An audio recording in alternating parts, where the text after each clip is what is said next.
ನಮಸ್ಕಾರ ಸ್ನೇಹಿತರೆ, ನೀವು ನೋಡ್ತಾ ಇದ್ದೀರಾ ಜೆ ನ್ಯೂಸ್.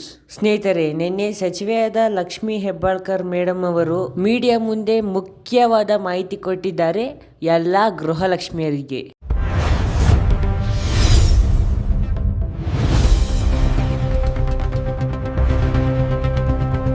ಹೌದು ಸ್ನೇಹಿತರೆ, ಎಲ್ಲ ಗೃಹಲಕ್ಷ್ಮಿಯರಿಗೂ ಮುಖ್ಯವಾದ ಮಾಹಿತಿ. ಖಂಡಿತವಾಗ್ಲೂ ನೀವು ಕೊನೆ ತನಕ ನೋಡಲೇಬೇಕು. ನವೆಂಬರ್ ಹಾಗೂ ಡಿಸೆಂಬರ್ ಕಂತಿನ ಹಣ ಯಾವಾಗ ಬರುತ್ತೆ ಅಂತ ಕೂಡ ಸಚಿವೆಯಾದ ಲಕ್ಷ್ಮೀ ಹೆಬ್ಬಾಳ್ಕರ್ ಮೇಡಮ್ ಅವರು ಮೀಡಿಯಾ ಮುಂದೆ ಅಂದ್ರೆ ಮಾಧ್ಯಮಗಳ ಮುಂದೆ ಮಾತನಾಡಿದ್ದಾರೆ. ಹಾಗಾದ್ರೆ ಸ್ನೇಹಿತರೆ, ಗೃಹಲಕ್ಷ್ಮಿಯ 25ನೇ ಕಂತಿನ ಹಣ ಸಂಕ್ರಾಂತಿ ಹಬ್ಬಕ್ಕೆ ಬರುತ್ತಾ? ಸ್ನೇಹಿತರೆ, ನೀವೇನಾದ್ರೂ ನಮ್ಮ ಚಾನಲ್ನ ಹೊಸದಾಗಿ ನೋಡ್ತೀರಿ, ದಯವಿಟ್ಟು ಸಬ್ಸ್ಕ್ರೈಬ್ ಮಾಡಿ ಹಾಗೂ ಸಪೋರ್ಟ್ ಮಾಡಿ ಸ್ನೇಹಿತರೆ. ನೋಡಿ ಸ್ನೇಹಿತರೆ, ಮೊದಲನೇದಾಗಿ ಸಚಿವೆಯಾದ ಲಕ್ಷ್ಮೀ ಹೆಬ್ಬಾಳ್ಕರ್ ಮೇಡಮ್ ಅವರು ಮಾಧ್ಯಮಗಳ ಮುಂದೆ ಮಾತನಾಡಿದ್ದಾರೆ.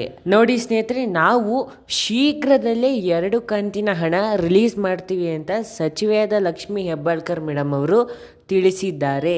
ನೋಡಿ ಸ್ನೇಹಿತರೆ, ನಮ್ಮ ಪ್ರಕಾರ 2 ಕಂತಿನ ಹಣ ಬರೋದು ಡೌಟೇ. ಗೃಹಲಕ್ಷ್ಮಿಯ ಹಣ ಯಾವಾಗಿಂದ ಇವ್ರು ಕೊಡಕ್ ಶುರು ಮಾಡಿದ್ರು ಅವತ್ತಿಂದ ಇವತ್ತವರೆಗೂ ಒಟ್ಟಿಗೆ 4,000 ಯಾವತ್ತೂ ಜಮೆ ಆಗಿಲ್ಲ ಸ್ನೇಹಿತರೆ.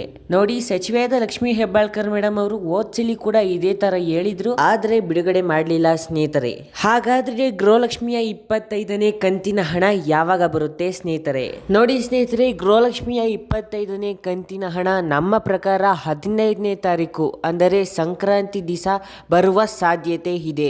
ನೀವೆಷ್ಟೋ ಚಾನಲ್ ನೋಡ್ಬೋದು ಸ್ನೇಹಿತರೆ, ಇವತ್ತೇ ರಿಲೀಸ್ ಆಗಿದೆ, ಈಗಲೇ ರಿಲೀಸ್ ಆಗಿದೆ, 4 ಗಂಟೆಗಾಗುತ್ತೆ, 3 ಗಂಟೆಗಾಗುತ್ತೆ ಅಂತ ತೋರಿಸ್ತಾ ಇರ್ತಾರೆ. ಅದ್ಯಾವುದು ಕೂಡ ರಿಯಲ್ ನ್ಯೂಸ್ ಅಲ್ಲ ಸ್ನೇಹಿತರೆ, ಅದೆಲ್ಲ ಬರೀ ಫೇಕ್ ನ್ಯೂಸ್. ಸ್ನೇಹಿತರೆ, ನಿಜವಾದ ಸುದ್ದಿಗಾಗಿ ಈಗಲೇ ಸಬ್ಸ್ಕ್ರೈಬ್ ಮಾಡಿ ಜೆ ನ್ಯೂಸ್.